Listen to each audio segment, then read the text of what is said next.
E amados, abrimos a palavra de Deus no livro do profeta Isaías, capítulo 6.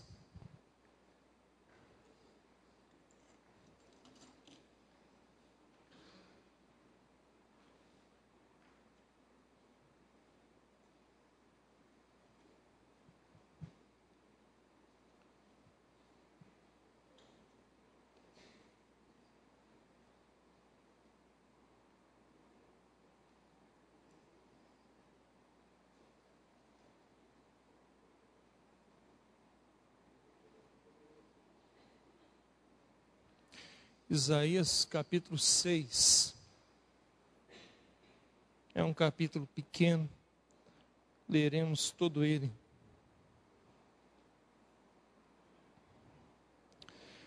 Diz assim a palavra de Deus: no ano da morte do rei Uzias, eu vi o Senhor assentado sobre um alto e sublime trono, e as abas de suas vestes enchiam o templo. Serafins estavam por cima dele, cada um tinha 6 asas, com duas cobria o rosto, com 2 cobria seus pés, e com 2 voava. E clamavam uns para os outros, dizendo: Santo, Santo, Santo é o Senhor dos exércitos, toda a terra está cheia da sua glória. As bases do limiar se moveram à voz do que clamava, e a casa se encheu de fumaça. Então disse eu: ai de mim, estou perdido, porque sou homem de lábios impuros, e habito no meio de um povo de impuros lábios, e os meus olhos viram o Rei, o Senhor dos exércitos. Então um dos serafins voou para mim, trazendo na mão uma brasa viva que tirara do altar com uma tenaz. Com a brasa tocou a minha boca e disse: eis que ela tocou os teus lábios, a tua iniquidade foi tirada e perdoado o teu pecado. Depois disto ouvi a voz do Senhor que dizia: a quem enviarei? E quem há de ir por nós? Disse eu: eis-me aqui, envia-me a mim. Então disse ele: vai e dizei a este povo: ouvi, ouvi, e não entendais. Vede, vede, mas não percebais. Torna insensível o coração deste povo. Endurece-lhes os ouvidos e fecha-lhe os olhos, para que não venha ele a ver com os olhos, e a ouvir com os ouvidos, e a entender com o coração, e se converta e seja salvo. Então disse eu: até quando, Senhor? Ele respondeu: até que sejam desoladas as cidades e fiquem sem habitantes, as casas fiquem sem moradores e a terra seja de todo assolada. E o Senhor afaste dela os homens, e no meio da terra seja grande o desamparo. Mas se ainda ficar a 10ª parte dela, tornará a ser destruída, como terebinto e como carvalho, dos quais, depois de derribados, ainda fica o toco. Assim a santa semente é o seu toco. Amém. Pai, te agradecemos pela tua palavra e suplicamos que o Senhor possa ministrá-la na nossa vida nessa noite, em nome de Jesus. Abençoa o teu servo, dando-lhe sabedoria, autoridade, unção, ousadia, em nome e por amor de Cristo Jesus, o nosso Senhor. Amém. Queria contar nessa noite a história de 2 Manuéis. Manuel no plural vai ser Manuéis, né?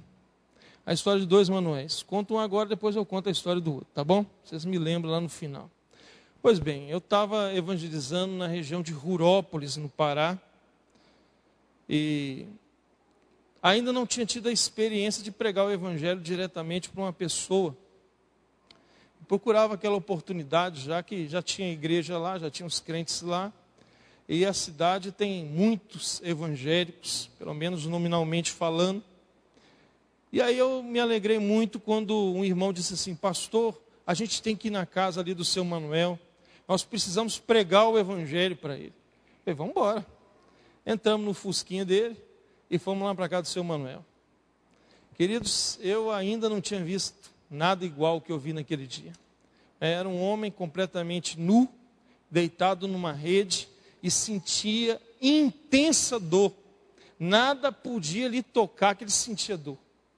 Estava ali entrevado, parado, com os olhos fechados, com a boca travada. Era o estado dele desde que a esposa o abandonou e ele resolveu jogar a culpa em Deus. Ele disse que Deus era o culpado. 2 dias depois ele adoeceu e não teve mais melhoras. Pois bem, foi assim que eu conheci o seu Manuel. Então eu li um trecho da Bíblia, fiz uma oração, cantei uns 2 cânticos, fiz outra oração, cantei mais uns 2 cânticos. E sabe que eu nem sou lá tão afinado assim, mas cantei um monte de cântico, né? Expliquei o texto bíblico, orei com ele de novo, e aí resolvi apresentar-lhe o Evangelho. Sentei ali bem pertinho da rede, falei ali bem perto do ouvido dele. Falei, seu Manuel, se o senhor estiver me escutando, o senhor poderia entregar a sua vida para o Senhor Jesus hoje mesmo. E quem sabe no dia de amanhã tudo vai ser novo para o Senhor. Quem sabe o senhor pudesse agora confessar os seus pecados. Quem sabe agora o senhor pudesse suplicar ao Senhor Jesus para mudar a sua situação. E se o senhor quiser uma oração nesse sentido, seu Manuel, eu estou disposto a fazê-la com o senhor. E se o senhor quer essa oração, mexe aí um dedinho, faz um sinal, e aí eu vou orar com o senhor. E aí o homem que estava ali entrevado, queridos, sei lá quantos dias, né, de repente abriu os olhos e foi virando o pescoço então à minha direção. Aí ele foi virando o pescoço, e olhou bem nos meus olhos e disse, não! Acredita? Isso foi uma experiência terrível. Pregar o Evangelho para uma pessoa e ela dizer não na sua cara é muito dolorido. Mas aconteceu, foi lá em Rurópolis, né? E tem experiências que a gente não gostaria de passar, de experimentar, mas por um motivo ou outro acabamos experimentando. Outras acontecem acidentalmente, outras a gente não deveria nem querer experimentar, nem querer prová-las, mas aí por teimosia, por sei lá o quê, a gente inventa de experimentar e depois se dá mal. Essa é a verdade. Nessa noite eu queria trabalhar com os irmãos sobre algumas experiências que são necessárias para a nossa vida cristã, olhando para a vida do profeta Isaías, esse homem de Deus. Olhando para esse texto que nós lemos. Lembrando que Isaías, queridos, ele profetizou durante a época de 4 reis. O rei Uzias, que é o que ele cita aqui, Jotão, Acás e Zedequias. Nessa experiência de Isaías aqui, ela aconteceu 740 anos antes de Cristo vir. Isaías estaria, quem sabe, no início do seu ministério. Há uma divergência de pensadores que acreditam que o seu ministério já havia começado, ele já estava profetizando, e aqui foi uma experiência a mais. Outros não, outros entendem que aqui foi a vocação de Isaías, aqui ele começou a profetizar. Aí fica a explicar do capítulo 1 ao capítulo 5, como é que foi isso aí, não é? Se foi apenas uma introdução, quem sabe, de um aspirante ao ministério ou coisa parecida. Entretanto, em ambos os casos, todo mundo entende, reconhece, compreende, crê que Isaías viveu uma experiência inacreditável.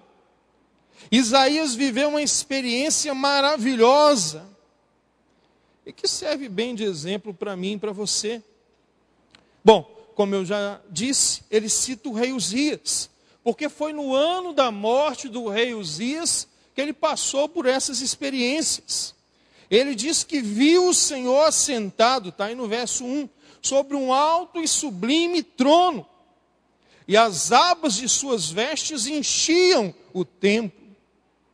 Aí dá, queridos, aqui a entender 2 situações. Ou ele estava lá dentro do templo em Jerusalém, e lá dentro do templo em Jerusalém, ele teve essa visão maravilhosa, ou então ele viu os céus abertos por algum momento e vislumbrou ali a presença de Deus. Continuemos, no verso 2 ele ainda continua explicando o que ele viu. Serafins estavam por cima dele, Então, você imagina o Senhor Deus assentado sobre um trono e anjos voando então por cima dele. É o que ele está vendo, ou o que ele viu. Cada um tinha 6 asas, com 2 cobria o rosto, com 2 cobria os seus pés, e com 2 voava. Aí a maioria dos teólogos concordam que a visão que ele tem desses seres angelicais é que eles trabalhavam o tempo todo, com 6 asas, 2 cobriam o rosto, demonstrando santidade, demonstrando temor e respeito diante da santidade de Deus. Com 2 cobria os pés, demonstrando a humildade, a reverência diante do Todo-Poderoso. E com 2 voava, dando a entender então que eles trabalhavam constantemente. Bom, o texto continua. E clamavam uns para os outros, dizendo: Santo, Santo, Santo é o Senhor dos exércitos, toda a terra está cheia da sua glória. Esse clamor aqui, na verdade, pode ser entendido como um cântico. Eles cantavam, eles adoravam ao Senhor. Santo, Santo, Santo, pode ser uma redundância poética, ou alguns também entendem que aqui estaria uma descrição da Trindade: Santo Deus Pai, Santo Deus Filho, Santo Deus Espírito Santo. O fato é, toda a terra está cheia da sua glória. Ou seja, eles adoravam ao Senhor visando a terra. O verso 4 diz que algo aconteceu literalmente. As bases do limiar se moveram à voz do que clamavam, e a casa se encheu de fumaça. Ou seja, algo sobrenatural, algo fantástico, algo inacreditável aconteceu, e Isaías experimentou aqui. Um terremoto, um tremor, algo o espantou sobremaneira, e o seu reconhecimento está aí no verso 5. Disse eu: ai de mim, estou perdido, porque sou homem de lábios impuros, habito no meio de um povo de impuros lábios, e os meus olhos viram o Rei, o Senhor dos exércitos. Aquela experiência mudou para sempre a vida daquele profeta. Continua ele: então um dos serafins voou para mim, trazendo na mão uma brasa viva, que tirara do altar com uma tenaz. Então, o vislumbre do profeta é que o Senhor estava num trono, entretanto havia ali os apetrechos de um santuário.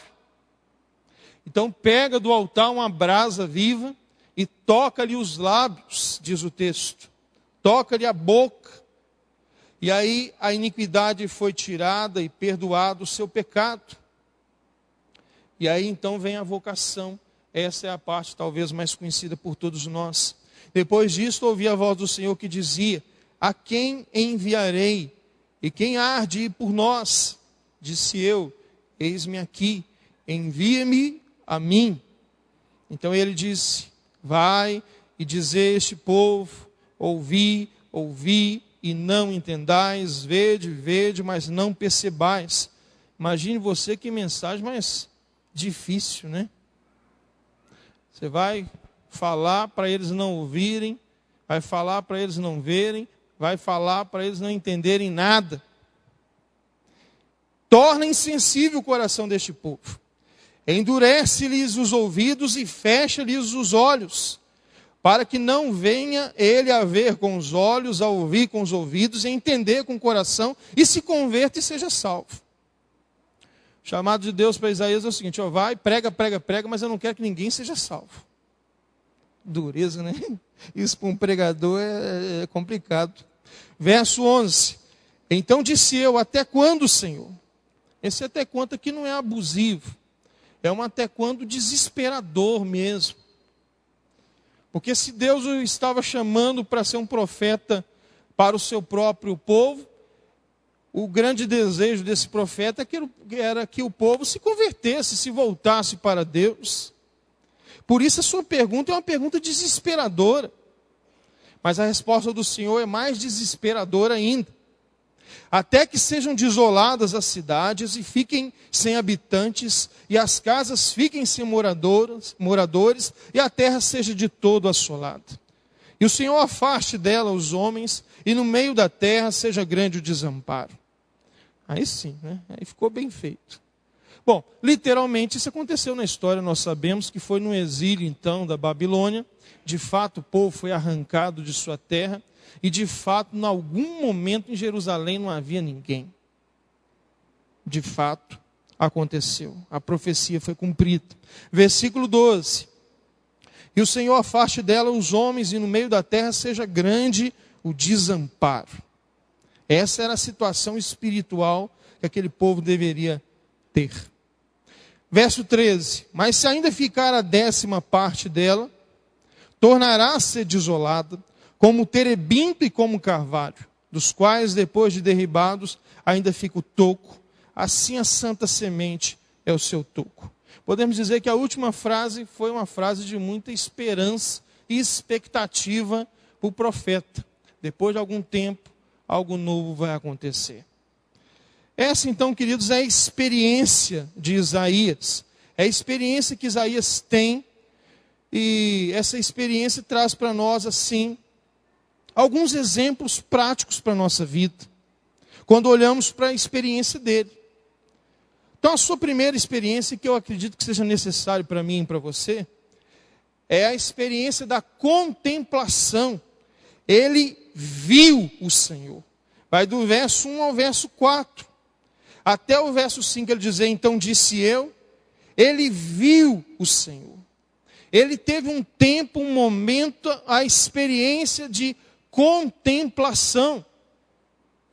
E queridos, pensando como crentes, pensando como servos do Senhor, nós precisamos também de experiências assim. É claro que na nossa vida cristã, sendo biblicamente equilibrados, sabemos que jamais a experiência deve sobrepor a palavra de Deus. Jamais. A palavra de Deus é a regra de fé e prática. A experiência jamais pode servir de regra. Não, eu experimentei isso, você também tem que experimentar. Não, cuidado com esse negócio também, senão vai virar uma lambança. Não é? A experiência é algo pessoal, mas não que seja uma regra e que deve acontecer, quem sabe, até ao invés das Escrituras. Jamais. Isaías conhecia bem as Escrituras, mas essa experiência lhe foi necessária. E a experiência da contemplação também é necessária para mim e para você. Ela pode se dar, quem sabe, no tempo da conversão, naquele momento que o Senhor Jesus Cristo converte o nosso coração, entra da nossa vida. É uma experiência, queridos, sem igual. É uma verdadeira contemplação. Essa é a verdade. A nossa vida nunca mais fica a mesma coisa. Nós acordamos no dia seguinte completamente diferentes. A nossa mente se torna renovada. O nosso coração passou por alguma mudança que nós muitas vezes não sabemos nem explicar direito como foi. Pode ser o momento da conversão. Mas muitos, por exemplo, nascem no Evangelho e explicam assim: pastor, na verdade eu nasci no Evangelho, eu já nasci no berço cristão. E eu nunca tive esse dia assim que eu posso dizer: não, eu aceitei Jesus naquele dito dia. E eu até compreendo que de fato, né, é consagrado ao Senhor desde pequenininho, e os pais vão ensinando a palavra de Deus, e desde pequenininho vão à igreja, e aí num certo momento eles também fazem a sua pública profissão de fé e se tornam então membros comungantes da igreja. É compreensível. Mas mesmo assim, queridos, eu reluto em pensar que há uma necessidade de contemplação. Um dado momento na nossa vida, essa experiência, ela se faz necessária para nós. Esse contato com o Senhor, essa proximidade com o Senhor, essa experiência particular e pessoal com o Senhor se torna necessária, queridos irmãos. E não estou aqui dizendo que ela só acontece na hora da conversão. Quantos testemunhos que nós ouvimos, por exemplo, de irmãos e irmãs que mesmo depois de convertidos, pelo Senhor Jesus Cristo, mas aí de repente vai num acampamento, vai num retirupa, né? Vai num encontro, e aí de repente lá ouve a palavra de Deus como nunca ouviu na vida. E aquela palavra então leva a essa experiência de contemplação, leva a um momento que ele não sabe nem explicar direito como foi. Um momento onde ele reconhece a presença de Deus, reconhece o valor poderoso da palavra de Deus. É uma experiência necessária. Há uma segunda experiência necessária que Isaías passou e eu acredito também que seja necessária para nós. Do verso 5 ao verso 7, ele provou a introspecção. Ele viu a si mesmo. Veja que depois da experiência de ter contemplado o Senhor, ele diz: ai de mim, eu estou perdido. Eu sou um homem de lábios impuros, que habito no meio de um povo de impuros lábios, e os meus olhos viram o Senhor, viram o Rei. Que experiência, queridos. Que experiência profunda e maravilhosa que esse profeta passou, e que eu e você também precisamos passar. Eu te digo que mais de uma vez na vida. Alguns entendem então que aqui é a vocação dele, porque aqui ele teria se convertido de fato. Aqui então ele teria reconhecido o Senhor Deus como o único e suficiente Salvador da sua vida. Então, com um arrependimento para a vida, ele se converte completamente ao Senhor. O fato é, queridos, que esse arrependimento gerou nele um desespero. É como se ele clamasse do fundo da sua alma: Senhor, eu preciso do teu perdão. Você já fez isso alguma vez? Já teve essa experiência alguma vez? Isaías teve. E eu acredito que seja necessária para nós. É a experiência da introspecção.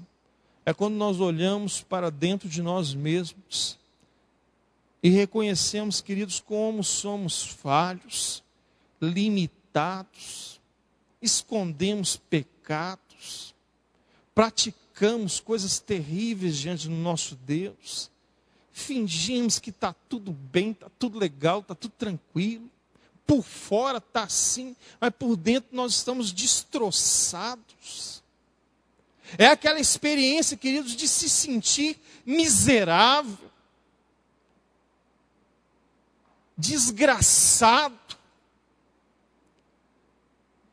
É a experiência de reconhecer, queridos, que ninguém pode nos ajudar senão o Senhor Deus Todo-Poderoso. Foi a experiência de Isaías. Precisamos da introspecção na nossa vida. Precisamos chorar por causa de nós mesmos, queridos. Precisamos derramar o nosso coração na presença do Senhor mais que uma vez na vida. Uma terceira experiência, queridos, que vislumbramos aqui na vida do profeta, é a visão. Ele viu a necessidade. Lá no verso 8 diz: depois disto, ou seja, depois da contemplação, depois da introspecção, ele tem uma visão.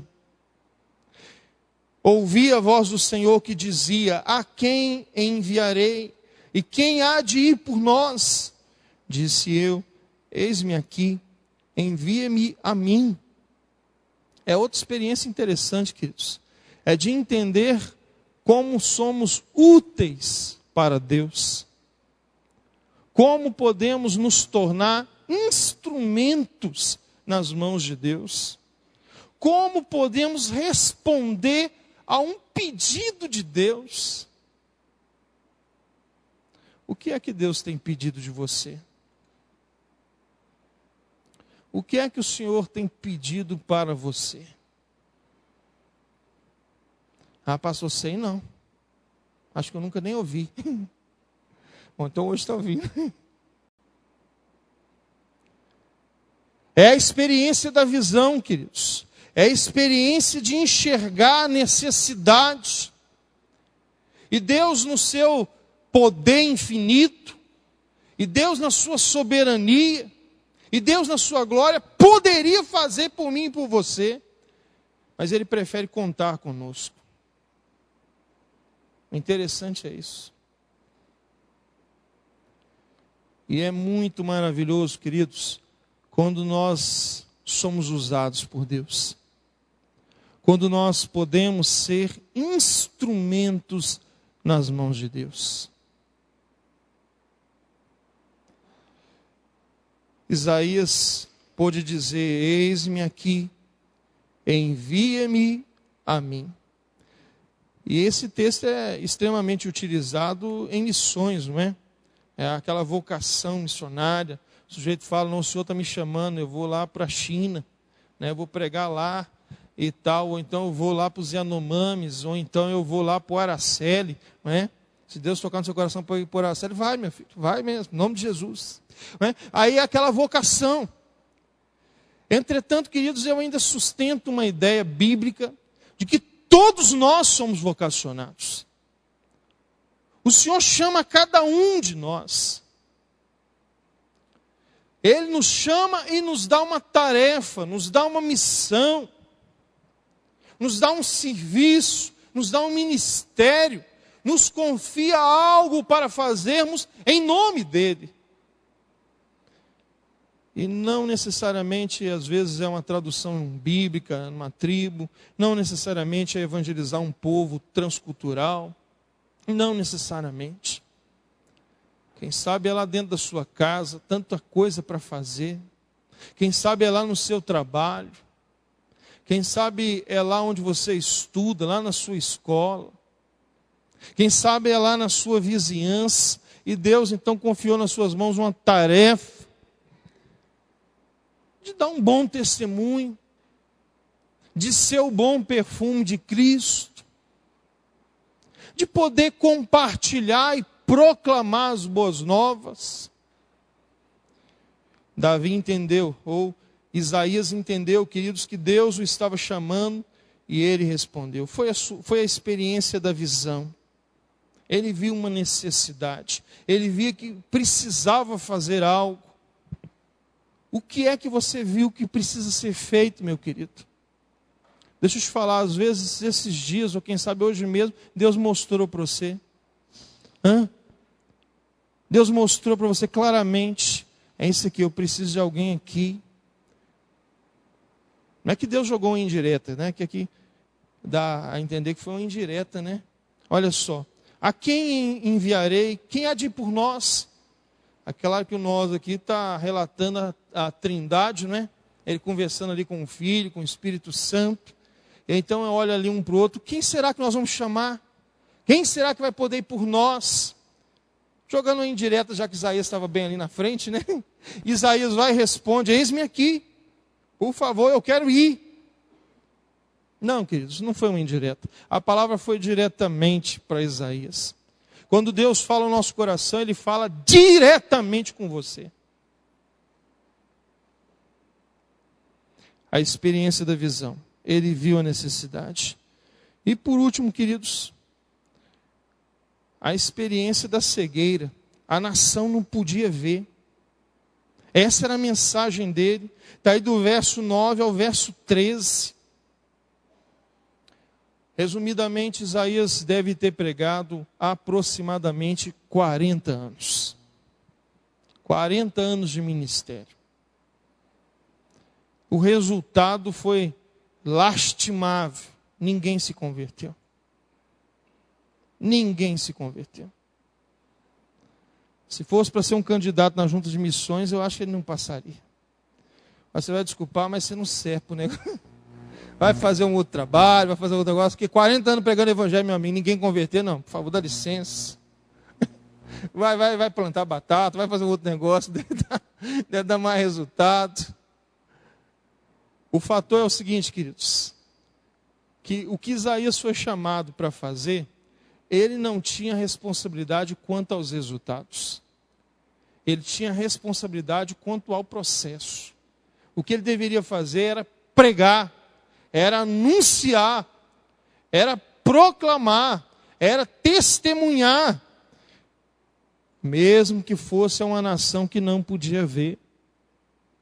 Aliás, não é assim que Paulo relata lá aos Coríntios, em 2 Coríntios, capítulo 3, que nós somos, como para Cristo, somos o bom perfume de Cristo, cheiro de vida para os que vivem, cheiro de morte para os que morrem. Lembra dessa passagem? Essa passagem ela é muito dura também. Nós devemos manifestar a fragrância do Evangelho e o resultado não nos cabe. Alguns poderão se converter e outros não. De qualquer maneira, o resultado vem de Deus. Era isso que Isaías precisava compreender. A sua pergunta até quando? É que o maior desejo de alguém que prega o Evangelho é que outros se convertam. Quando nós ouvimos um não, é decepcionante. Ver o seu Manuel falando na minha cara, não, foi muito ruim. Mas o resultado não me pertence, não me cabe. Ele é do Senhor. Nessa experiência, o que vale é a certeza que teremos dos resultados. Por isso devemos pregar. Seja para a morte, seja para a vida. Isaías teve experiências necessárias. Eu vos digo que nós também precisamos delas. Ao compartilhar essa palavra com os queridos, queria desafiar a quem sabe viver um tempo de contemplação. Lembro da palavra de Pedro, lá na sua primeira carta, quando ele está falando ali com os crentes, ele diz sobre, se é que já tendes provado que o Senhor é bondoso, lembra? É uma referência que ele vai fazer lá do Salmo 34, 12. Ao provar e ver que o Senhor é bom. A verdade, queridos, que a nossa vida não pode ser só de experiências mesquinhas, egoístas, humanas. Precisamos ter experiências, viver experiências com o nosso Deus, experiências que são necessárias. Quem sabe precisamos de uma contemplação. Precisamos ouvir Deus falar ao nosso coração. Precisamos ter uma aproximação diferente ao nosso Deus. Sabe como é que é o negócio? Vai ficando aquela mesmice. A gente vem na igreja, senta, ouve, levanta, vai embora. A gente vem, senta, levanta, ouve, vai embora.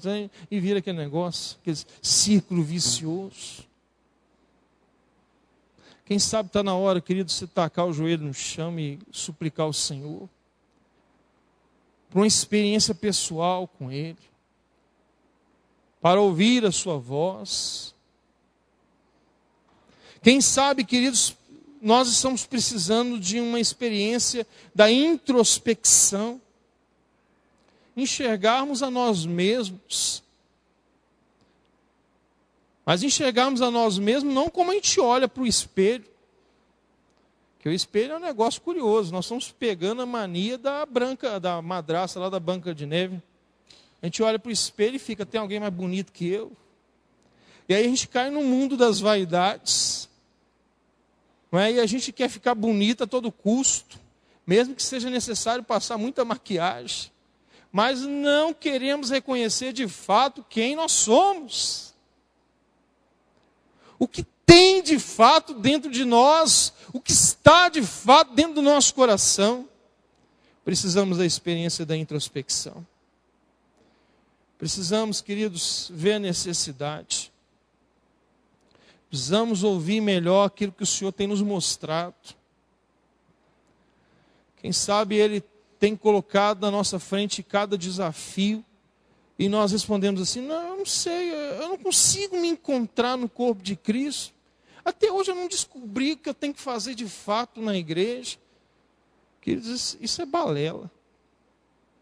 O que não falta na igreja é coisa para fazer. Precisamos ter a experiência de enxergar o Senhor nos mostrando de necessário.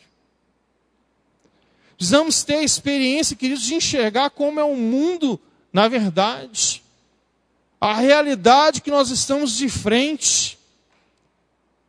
É um povo incrédulo.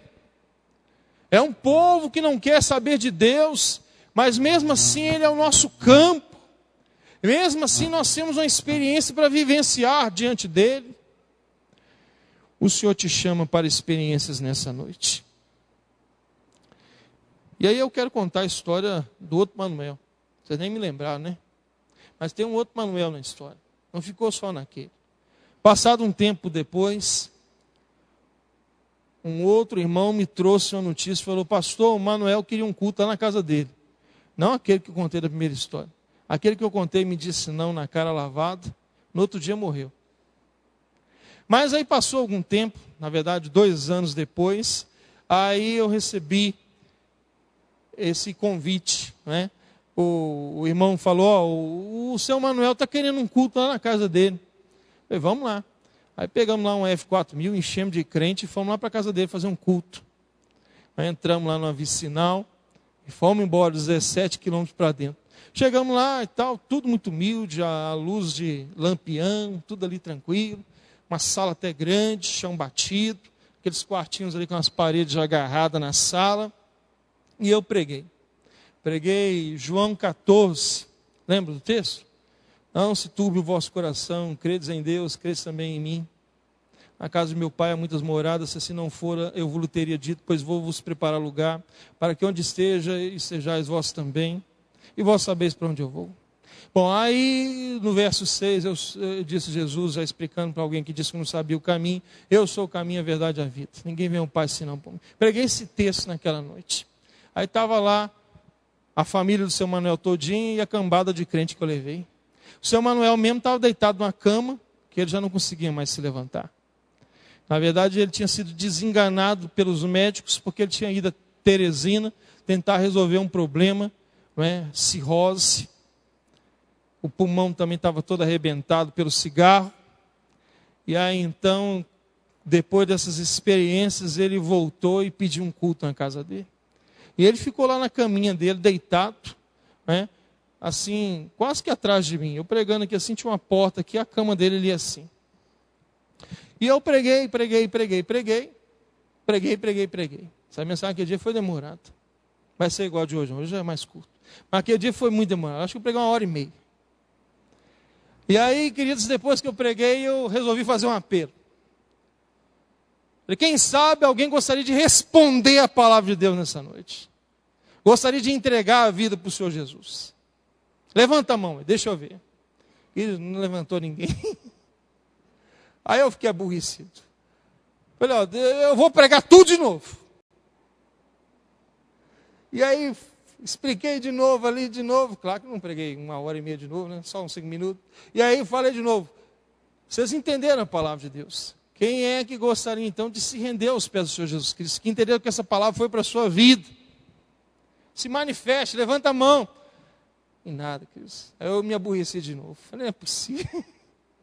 Não é possível. Aí eu já estava quase desanimando. Falei: vamos orar então. Quando eu escutei uma vozinha lá no fundo: era o seu Manuel lá dentro do quarto. Aí quando eu olhei assim com o rabo de oi, a porta aberta, o seu Manuel deitado, ele estava com a mão levantada, desde o primeiro apelo que eu fiz. Seu Manuel se converteu aquele dia. Entregou a vida dele para o Senhor Jesus Cristo. Na semana seguinte, ele já estava indo para a igreja com a família inteirinha. Lá no quilômetro 209 da Transamazônica. E foi com a igreja, foi com a família todinha para a igreja. Aí a esposa também se converteu, os filhos também se converteram. Na outra semana, o seu Manuel morreu. Ah, pensou? São as experiências de se pregar o evangelho, queridos. Experiências que são importantes para a nossa vida. Que nos mostram como o nosso Deus é poderoso, como nós somos fracos e limitados. E também o que temos diante de nós. A necessidade, uma cegueira imensa. O Senhor nos desafia nessa noite. Vamos orar? Fique em pé.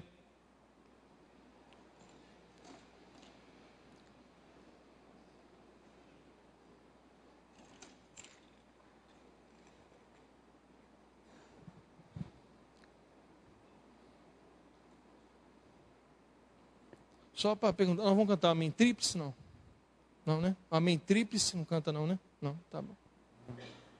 É que tem hora que eu fico esperando um amém, aí fica aquele negócio. Feche seus olhos, vamos orar ao Senhor. Querido Deus eterno Pai, te agradecemos por essa noite. Louvamos ao Senhor pela tua palavra que é viva e eficaz. A tua palavra que é perfeita e restaura a nossa alma. A tua palavra que é lâmpada para os nossos pés e luz para os nossos caminhos. Que consola o nosso coração, que nos desafia. Pai querido, completa essa mensagem no coração de cada querido em nome de Jesus. Abençoa a nossa vida, Senhor.